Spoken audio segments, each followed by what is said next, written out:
Hi, Ed here from keywordspeopleuse.com, and I've got an exclusive time-limited offer for you. If you book a product demo with Keywords People Use, I'll give you a free 7-day trial of our standard plan, which allows you access to our new content optimization tool. This tool hooks into your Google Search Console data so we can find all the keywords you're ranking for and what pages are ranking. We then crawl your site content and use advanced machine learning techniques like embeddings and cosine similarity to find you content optimization opportunities that will quickly boost your impressions and clicks from Google. This new feature in Keywords People Use is already showing results for people using it. Don't miss out on the opportunity of a 7-day free trial. Just go to keywordspeopleuse.com/demo to book your slot. That's keywordspeopleuse.com/demo. You'll find the link in the show notes of this episode.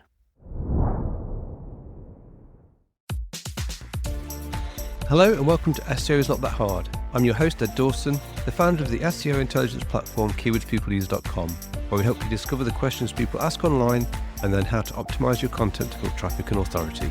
I've been in SEO and online marketing for over 20 years, and I'm here to share the wealth of knowledge, hints and tips I've amassed over that time. Hello and welcome back to SEO is Not That Hard. It's me here, Ed Dawson, as usual. And today I'm going to be talking about a guy called Martin Lewis. Okay, don't worry if you don't know who he is, I will explain as we go along.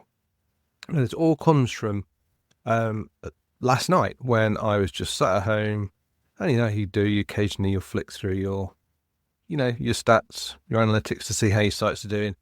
And I just noticed that I was seeing a big spike in traffic across 3 of my sites last night. One's focused on mobile phones, broadband and energy. These are all UK based sites.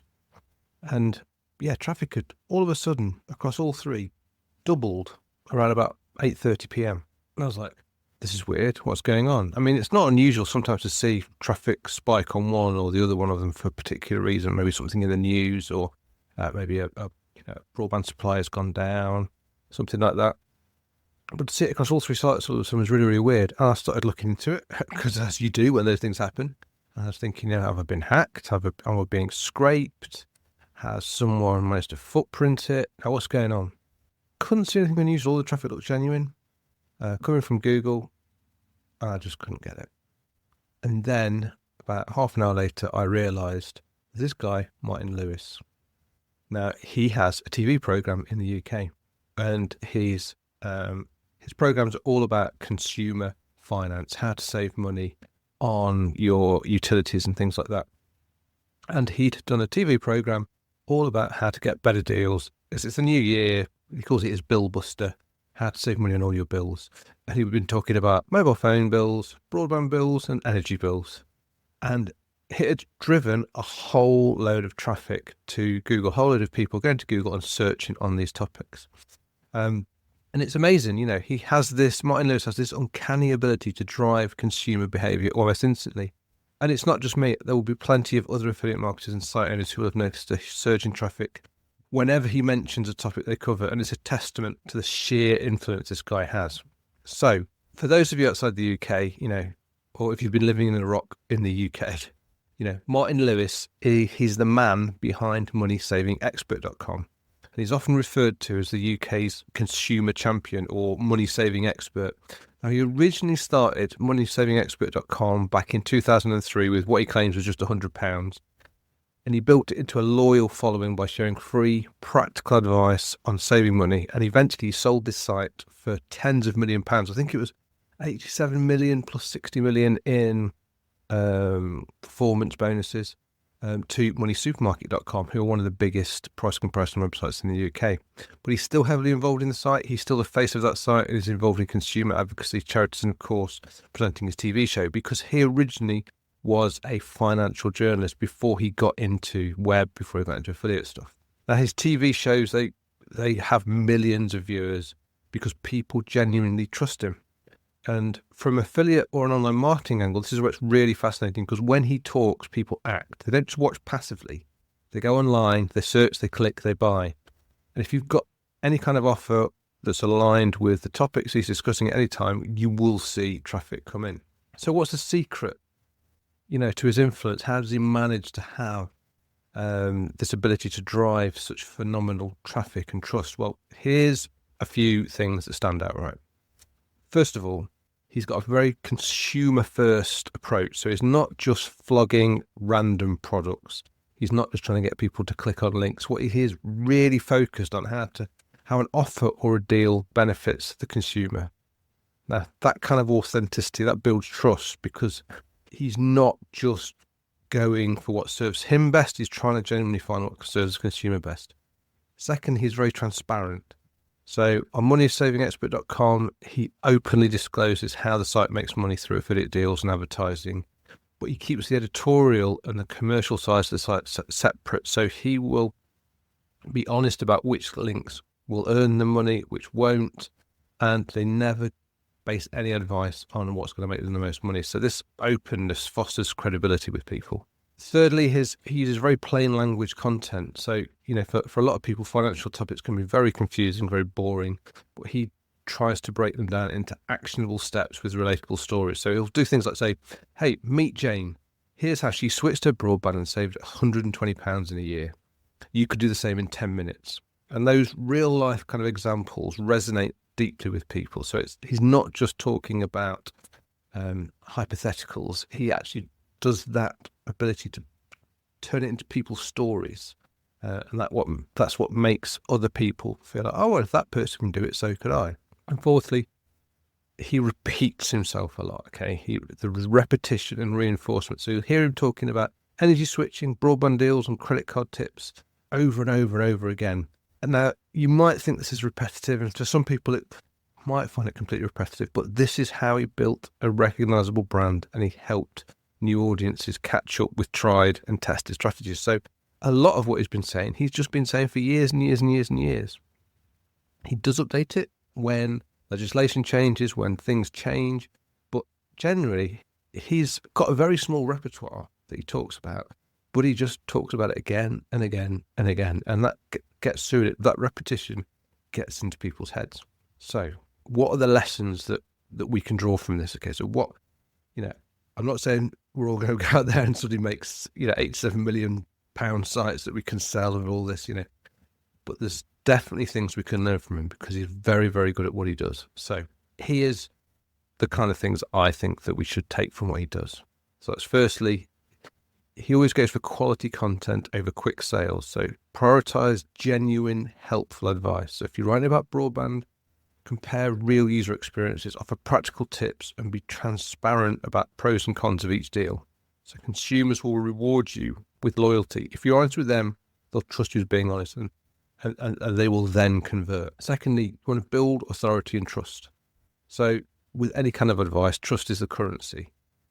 Martin Lewis has spent years building a reputation for honest guidance. Okay, so as affiliates, we should aim to become the go-to sources in whatever niche you're working in, offering more than just promotional fluff. You want to build that authority, build that trust. Thirdly, storytelling. And this is one where I feel I could do so much better. But anyway, if you look at his stuff, you'll notice that he always includes case studies, personal stories. It's not just you can say £50 here or £20 there. It's look how Claire knocked £50 off a monthly bill. Here's how you can too. And having stories helps people place themselves in the same scenario and see how they could do it. Fourth is consistency. Martin's content is consistent and frequently updated. Now, this is crucial for SEO too, but it's also crucial for consumer, because they want to see up-to-date deals. They want to see up-to-date advice. So while, as I said, he repeats himself a lot, but when things change, like say the process for how you change broadband supplier has changed a lot over 20 years, but the general advice on changing to save money is the same as 20 years ago. It's just how you go about this, the move has changed. He updates his content about how you can move supplier and gives people the pitfalls, the problems, the downfalls amongst each different way of doing it, but he keeps it up to date and is consistent in his message. Okay, now let's tie this back to SEO, because after all, this is SEO, it's not that hard. So what can we take out of this SEO-wise? Well, now this applies to obviously any content Martin Lewis creates, but if you've got a similar kind of person in your industry, they might not be as big as Martin Lewis is in the UK when it comes to finance, but you might have in your industry an influencer who drives the narrative, okay, in whatever it is that you're working with. How can we look at this in terms of SEO? What best practices should we consider? So obviously leverage relevant keywords, if you know that Martin is discussing broadband or energy, make sure that you've got basic on-page SEO is aligned with these terms. You're not going to drive broadband traffic if you're not talking about broadband, obviously. Okay. Secondly, create pillar content. Okay, so this is why I've always talked about content, about writing in-depth guides on your topics. So not just quick top 5 deals pages, that kind of thing, but the evergreen kind of content I've talked about in previous episodes that you keep updating. This is what's going to position you as the authority. Okay, this is your topical authority piece. Capitalize on timeliness, on the timely buzz that's generated. So, if Martin's show airs on Tuesday night, consider having special, social media posts or blog entries ready to go. Okay. If you've got affiliate links for a relevant deal, then share it. At this time, people are going to be searching at the moment on these things. And longer term, build your EAT, or your EEAT, as you say, your experience, expertise, authority, and trust. We know Google is looking for EEAT, so provide credentials, link to reputable sources, be transparent about your affiliations, all the kind of things that will build trust. Look at things like that. So finally, I just want to talk about how we can replicate the kind of success that Martin has. Okay. Now, I'm not suggesting we're going to get to having our own TV show, getting the kind of level of traffic he has, but there's certain things that he's doing anyone can do. Okay. You don't have to have a massive audience to do this, but you can engage your audience better if you follow these tips. Okay. So first of all, engage your audience. Use your newsletters, your social media, short videos, anything you can to engage and listen to, talk to your audience, answer questions, address their pain points. Okay. Goes back to what I've always said, answering people's questions is the key to success here. Secondly, always focus on genuine value. So provide deals or tips that truly help. If you become known within your industry as the person who always has the best advice, the best research, your audience will grow.